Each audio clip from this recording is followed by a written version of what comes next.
கோடை வெயிலின் உச்சமாக சுட்டெரிக்கும் அக்னி நட்சத்திரம் எனப்படும் கத்திரி வெயில் இன்று தொடங்குகிறது. இன்று தொடங்கும் கத்திரி வெயில் 25 நாட்களுக்கு நீடிக்கும் என்றும், இந்த ஆண்டு கத்திரி வெயிலின் தாக்கம் முந்தைய ஆண்டுகளை விட சற்று குறைவாகவே இருக்கும் என்றும் சுயாதீன வானிலை ஆய்வாளர்கள் கணித்துள்ளனர்.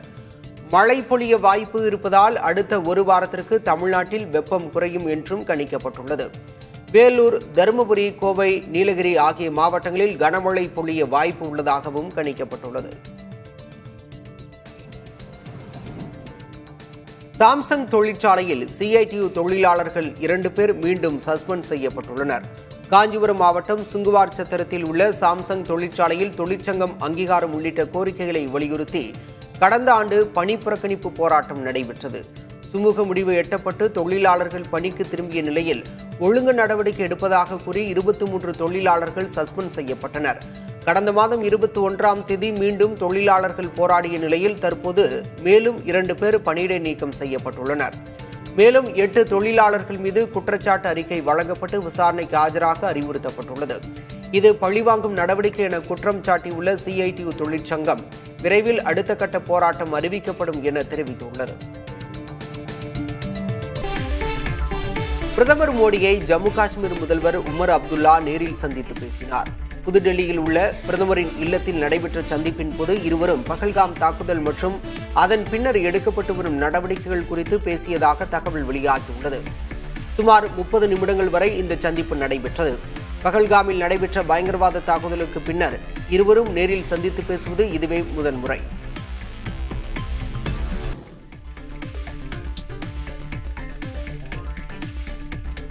டெல்லியில் நடைபெற்ற NCERT கூட்டத்தில் மும்மொழி கொள்கைக்கு தமிழ்நாடு அரசு கடும் எதிர்ப்பு தெரிவித்துள்ளது. மத்திய கல்வி அமைச்சர் தர்மேந்திர பிரதான் தலைமையில் NCERT-யின் 59வது பொதுக்குழு கூட்டம் வீடியோ கான்பரன்சிங் வாயிலாக நடைபெற்றது. இதில் மாநிலங்கள் மற்றும் யூனியன் பிரதேசங்களின் கல்வி அமைச்சர்கள் மற்றும் பிரதிநிதிகள் கலந்து கொண்டனர். இந்த கூட்டத்தில் புதிய பாடத்திட்டம், கற்றல் கற்பித்தல் பொருட்களின் மேம்பாடு, பள்ளி கல்விக்கான தேசிய பாடத்திட்ட கட்டமைப்புகள் குறித்து ஆலோசிக்கப்பட்டதாக மத்திய கல்வி அமைச்சகம் தெரிவித்துள்ளது. இதில் மும்மொழி கொள்கைக்கு தமிழகம், கேரளா உள்ளிட்ட சில மாநிலங்கள் கடும் எதிர்ப்பு தெரிவித்துள்ளன. மேலும் PM ஸ்ரீ பள்ளி திட்டத்தின் மூலம் சமஸ்கிருதம், இந்தியை திணிக்க மத்திய அரசு முயற்சித்து வருவதாகவும் தமிழ்நாடு அரசு கண்டனம் தெரிவித்துள்ளது. மாநில அரசு சட்டம் ஒழுங்கை பராமரிக்க தவறும் போது மத்திய அரசே அதனை பராமரிக்கும் வகையில் சட்டம் இயற்ற வேண்டும் என மேற்கு வங்க ஆளுநர் பரிந்துரைத்துள்ளார். மேற்கு வங்க மாநிலம் முர்ஷிதாபாத்தில் ஏற்பட்ட வகுப்புவாத வன்முறை குறித்து அம்மாநில ஆளுநர் ஆனந்த் போஸ் மத்திய அரசுக்கு அறிக்கை ஒன்றை அளித்துள்ளார். அதில் இந்த பரிந்துரைகளை அவர் முன்மொழிந்திருக்கிறார். அதேபோல வன்முறையால் பாதிக்கப்படக்கூடிய பகுதிகளில் எல்லை பாதுகாப்பு படையின் சோதனை சாவடிகளை நிறுவ வேண்டும் எனவும் கூறியுள்ளார். மணிப்பூரில் சட்டமன்ற தேர்தலை விரைவாக நடத்தி முடிக்க வேண்டும் என்று காங்கிரஸ் கட்சி வலியுறுத்தியுள்ளது. இது தொடர்பாக அகில இந்திய காங்கிரஸ் தலைவரும் மாநிலங்களவை எதிர்க்கட்சித் தலைவருமான மல்லிகார்ஜுன் கார்கே வெளியிட்டுள்ள எக்ஸ் தள பதிவில், குடியரசுத் தலைவர் ஆட்சி அமல்படுத்தப்பட்ட பிறகும் மணிப்பூரில் அமைதி திரும்பவில்லை என்று கூறியுள்ளார். மணிப்பூரில் மெய்தி குக்கி சமூகத்தினருக்கிடையில் 2023 மே மாதம் தொடங்கிய கலவரங்களால் 260க்கும் மேற்பட்டோர் உயிரிழந்தனர். 1500க்கும் மேற்பட்டோர் காயமடைந்தனர். 70,000க்கும் மேற்பட்டோர் வீட்டை இழந்துள்ளனர். கடந்த பிப்ரவரியில் மணிப்பூரில் மாநில பாஜக அரசு கலைக்கப்பட்டு குடியரசுத் தலைவர் ஆட்சி பிரகடனப்படுத்தப்பட்டது. ஆனால் 2 நாட்களுக்கு முன்பு டமெங்லாங் மாவட்டத்தில் இரு சமூகத்தினருக்கிடையிலான மோதலில் 25 பேர் காயமடைந்திருப்பதாக கார்கே சுட்டிக்காட்டியுள்ளார். மணிப்பூர் விவகாரத்தில் அமைதி காப்பதாகவும் ராஜதர்மத்தை நிலைநிறுத்த தவறிவிட்டதாக பிரதமர் மோடியை கார்கே விமர்சித்திருக்கிறார். கலவரம் தொடங்கிய பிறகு ஒருமுறை கூட மணிப்பூருக்கு பிரதமர் செல்லாதது குறித்தும் கேள்வி எழுப்பியுள்ளார்.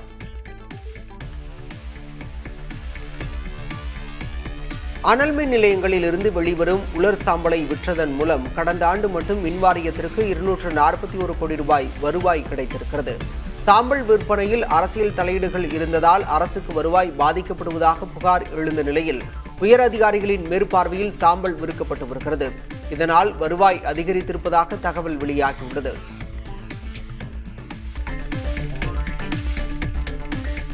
மின்சார இருசக்கர வாகனங்கள் விற்பனையில் ஓலா மற்றும் பஜாஜ் நிறுவனங்களை பின்னுக்கு தள்ளி டிவிஎஸ் நிறுவனம் முதலிடத்தை பிடித்தது.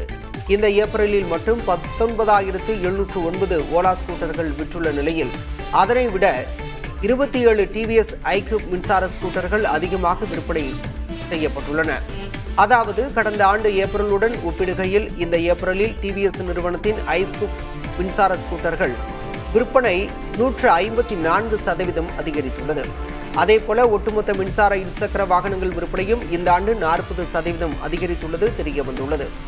கடந்த ஆண்டு ஏப்ரலில் 65,552 மின்சார வாகனங்கள் விற்பனையாகியிருந்த நிலையில் நடப்பாண்டின் ஏப்ரலில் 91,791 அதிகரித்துள்ளது.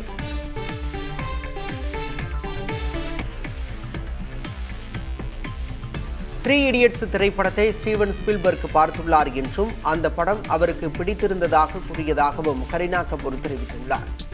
ஒரு உணவு விடுதியில் அவர் தன்னை சந்தித்த போது, நீங்கள் தானே த்ரீ இடியட்ஸ் மாணவர்கள் குறித்த இந்திய படத்தில் நடித்தவர் என வினவியதாக கரீனா கூறியுள்ளார். வேவ்ஸ் மாநாட்டில் கரண் ஜோஹருடனான உரையாடலின் போது கரீனா கபூர் இதனை தெரிவித்துள்ளார். திருவண்ணாமலை மத்திய பேருந்து நிலைய நுழைவு வாயிலில் அரசு பேருந்து பழுதாகி நின்றதால் சுமார் 1 மணி நேரம் போக்குவரத்து பாதிக்கப்பட்டது.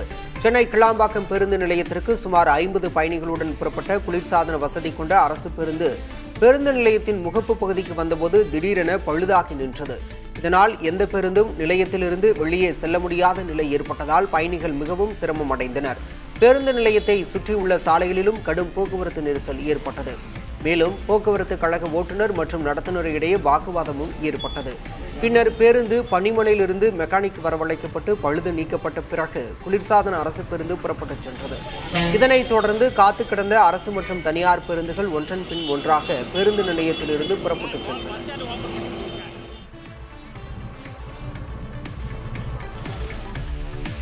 மதுரை உசிலம்பட்டியில் பிரதான சாலையில் பழுதாகி நின்ற லாரியால் போக்குவரத்து நெரிசல் ஏற்பட்டது. மதுரை ரோடு பழைய இந்தியன் வங்கி அருகில் ரேஷன் பொருட்களை ஏற்றி வந்த லாரி ஒன்று திடீரென பழுதாகி நின்றதை அடுத்து ஓட்டுநரும் மெக்கானிக்கும் பழுதை சரி செய்யும் பணியில் ஈடுபட்டனர். இதனால் அந்த பகுதியில் போக்குவரத்து நெரிசல் ஏற்பட்டு வாகனங்கள் வரிசையாக நின்றன. பழுதை சீரமைக்க தாமதமானதால் அங்கிருந்த சுமை தூக்கும் தொழிலாளர்கள், பொதுமக்கள் லாரியை தள்ளிச் சென்று ஓரமாக நிறுத்தினர்.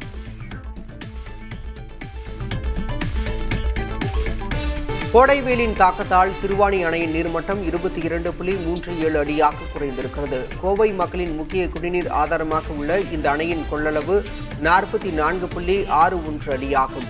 நீர் இருப்பு குறைந்து வருவதால் மக்களின் தினசரி குடிநீர் தேவைக்காக திறக்கப்படும் நீரின் அளவும் 101.40 MLT என்ற அளவிலிருந்து 63.79 MLT ஆக குறைக்கப்பட்டுள்ளது குறிப்பிடத்தக்கது. காஞ்சிபுரம் மாவட்டம் ஸ்ரீபெரும்புதூரில் ராமானுஜரின் 1008வது அவதார உற்சவத்தின் கடைசி நாளை முன்னிட்டு கந்தப்பொடி வசந்தம் நிகழ்வு விமர்சையாக நடைபெற்றது. ராமானுஜருக்கு கந்தப்பொடி தூவி மகிழ்ந்த பக்தர்களால் கோயில் வளாகம் முழுவதும் மஞ்சள் நிறமாக காட்சியளித்தது. 10 நாட்களாக சித்திரை வெயில் வீதி உலா வந்த ராமானுஜரை குளிர்விக்கும் விதமாக கந்தப்பொடியை தூவி பக்தர்கள் அவரை குளிர்வித்தனர்.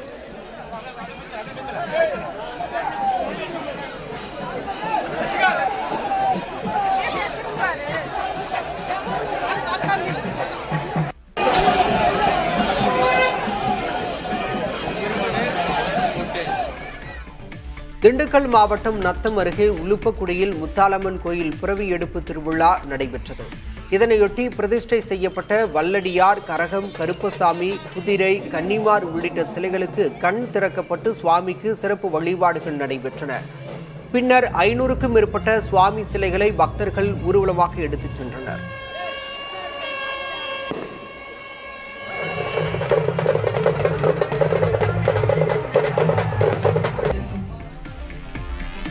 திருவள்ளூர் மாவட்டம் திருத்தணி சுப்பிரமணிய சுவாமி கோயிலில் சித்திரை மாத பிரம்மோற்சவத்தின் 3ஆம் நாள் விழாவை முன்னிட்டு ஆட்டுக்கிடாய் வாகனத்தில் முருகப்பெருமான் வீதி உலா நடைபெற்றது. இதனையொட்டி முருகப்பெருமான் சிறப்பு மலர் அலங்காரத்தில் ஆட்டுக்கிடாய் வாகனத்தில் எழுந்தருளினார். தொடர்ந்து மலைக்கோயில் மாட வீதி உலா நடைபெற்றது.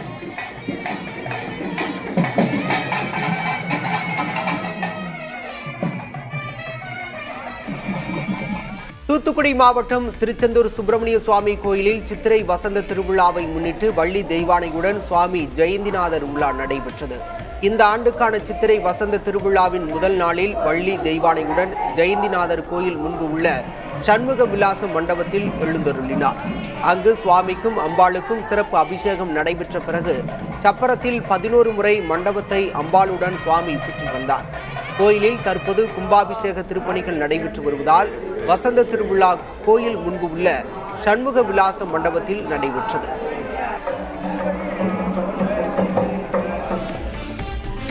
அரியலூர் மாவட்டம் ஏலாக்குறிச்சியில் அடைக்கல அன்னை ஆலயத்தின் 294ஆம் ஆண்டு பெருவிழா கொடியேற்றத்துடன் தொடங்கியது. வீரமா முனிவரால் கட்டப்பட்ட இந்த ஆலயத்தில் ஆண்டுதோறும் மே மாதத்தில் 10 நாட்கள் திருவிழா நடைபெறும். இந்த ஆண்டு விழாவை முன்னிட்டு மாதா திருவுருவம் பொறிக்கப்பட்ட கொடியை தஞ்சாவூர் மறைமாவட்ட ஆயர் சகாயராஜ் புனிதப்படுத்தி ஆலய வளாகத்தில் உள்ள கொடிமரத்தில் ஏற்றி வைத்தார்.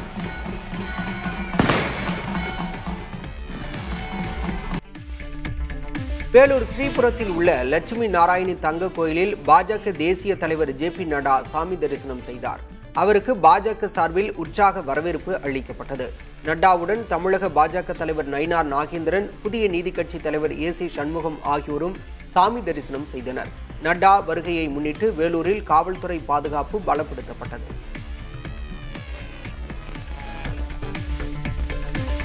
மதுரையில் சித்திரை திருவிழா விமர்சையாக நடைபெற்று வரும் நிலையில் கள்ளழகரை போற்றும் புதிய பக்தி பாடல் ஒன்றை MR புரோமோட்டர்ஸ் நிறுவனம் வெளியிட்டிருக்கிறது. மதுரை சித்திரை திருவிழாவின் முக்கிய அம்சமான கள்ளழகர் வைகை ஆற்றில் எழுந்தருளும் வைபவம் வரும் 12ஆம் தேதி நடைபெறுகிறது. இந்நிலையில் கள்ளழகரை வரவேற்கும் வகையிலான பக்தி மனம் கமழும் இனிய பாடலை MR புரோமோட்டர்ஸ் நிறுவனம் வெளியிட்டுள்ளது. மண்ணதிர விண்ணதிர கள்ளழகர் வராறு என்ற இந்த பாடலை கலைக்குமார் எழுதியுள்ளார். இளையவன் இசையமைத்துள்ள இந்த பக்தி பாடலை அந்தோணிதாசன் பாடியுள்ளார். கள்ளழகரை போற்றும் இந்த பாடல் வெளியீட்டு விழா மதுரை காளவாசலில் நடைபெற்றது. புதுச்சேரி மாநிலம் காரைக்கால் அம்மையார் கோயில் கும்பாபிஷேக விழாவிற்கு 200க்கும் மேற்பட்ட காவல்துறையினர் பாதுகாப்பு பணியில் ஈடுபட உள்ளனர். காரைக்காலில் உள்ள இந்த கோயிலில் 17 ஆண்டுகளுக்கு பிறகு மே 4ஆம் தேதி காலை கும்பாபிஷேகம் நடைபெறுகிறது. விழாவிற்கு அதிக அளவில் பக்தர்கள் வருவார்கள் என்பதால் போதிய பாதுகாப்பு ஏற்பாடுகள் மற்றும் குடிநீர் உள்ளிட்ட அடிப்படை வசதிகள் செய்து தர புதுச்சேரி அரசு நடவடிக்கை எடுத்துள்ளது. தூத்துக்குடி அனல் மின் நிலையத்தில் ஒப்பந்த ஊழியர்கள் 17வது நாளாக வேலை நிறுத்தத்தில் ஈடுபட்டுள்ளனர். உயர்நீதிமன்ற உத்தரவை நிர்வாகம் பின்பற்றாமல் மேல்முறையீடு செய்ததால் போராட்டம் நீடிக்கிறது. அதிகாரிகள் உடனடியாக தலையிட்டு தீர்வு காண வேண்டும் என கோரிக்கை விடுக்கப்பட்டுள்ளது. ஊதிய உயர்வு உள்ளிட்ட கோரிக்கைகளை நிறைவேற்றும் வரை போராட்டம் தொடரும் என ஒப்பந்த ஊழியர்கள் தெரிவித்துள்ளனர். பதவிக்காலம் முடிய 6 மாதங்களே உள்ள நிலையில் சர்வதேச நாணய நிதியத்தின் நிர்வாக இயக்குநர் சுப்பிரமணியனை மத்திய அரசு திரும்ப அழைத்துள்ளது. இந்த முடிவுக்கு மத்திய அமைச்சரவை நியமன குழு ஒப்புதல் அளித்துள்ளது. சுப்பிரமணியன் சர்வதேச நாணய நிதியத்தில் இந்தியாவை பிரதிநிதித்துவப்படுத்தும் நிர்வாக இயக்குநராக இருந்து வந்தார்.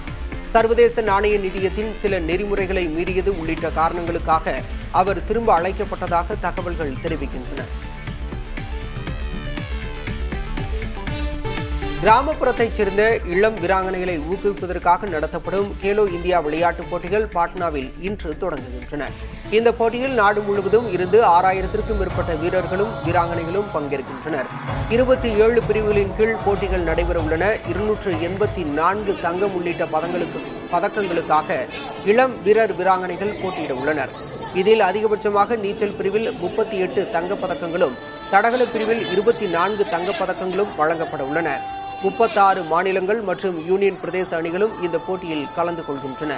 இதில் அதிகபட்சமாக பீகார் மாநிலத்தைச் சேர்ந்த 450க்கும் மேற்பட்ட வீரர் வீராங்கனைகள் கலந்துகின்றனர். பிரதமர் நரேந்திர மோடி காணொலி காட்சி வாயிலாக போட்டிகளை தொடங்கி வைக்கிறார்.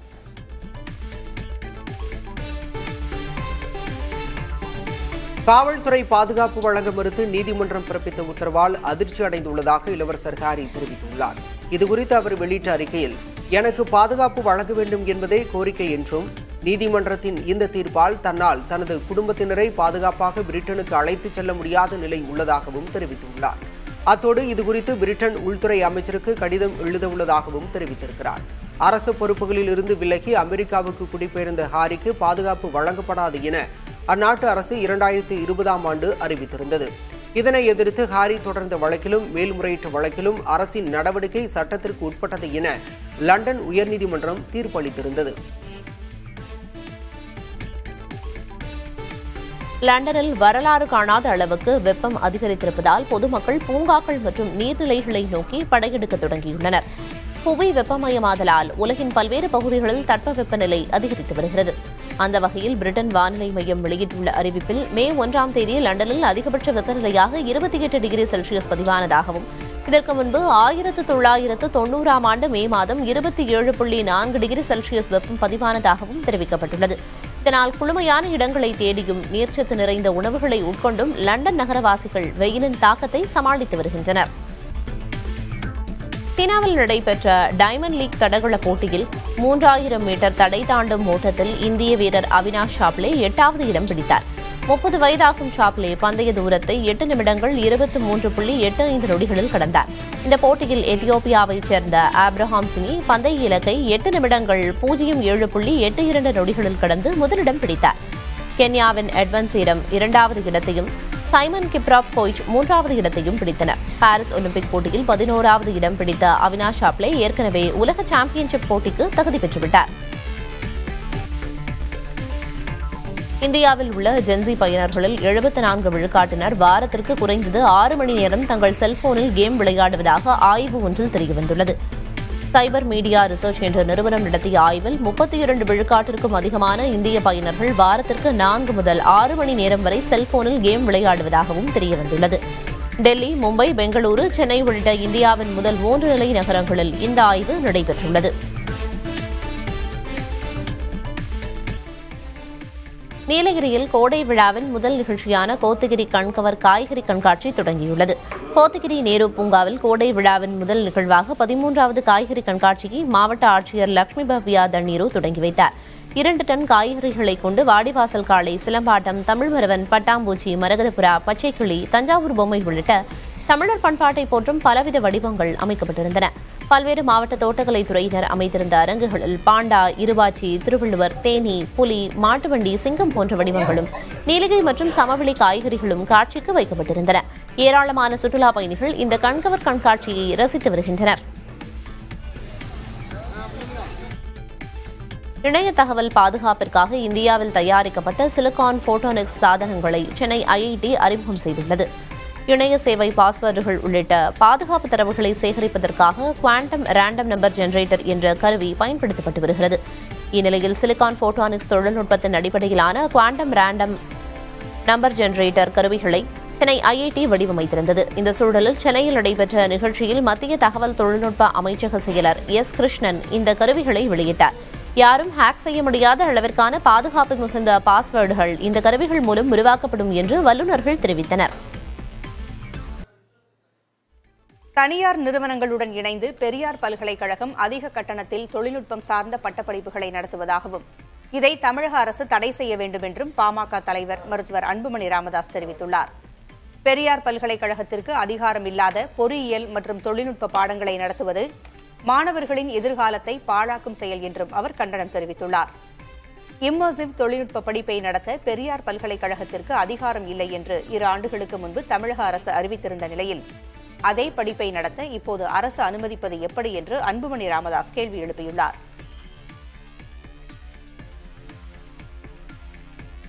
ரஷ்யாவில் நடைபெறவுள்ள 2ஆம் உலகப்போர் வெற்றி தின கொண்டாட்டத்தில் மத்திய பாதுகாப்புத்துறை அமைச்சர் ராஜ்நாத் சிங்கும் பங்கேற்க மாட்டார் என தகவல் வெளியாகியுள்ளது.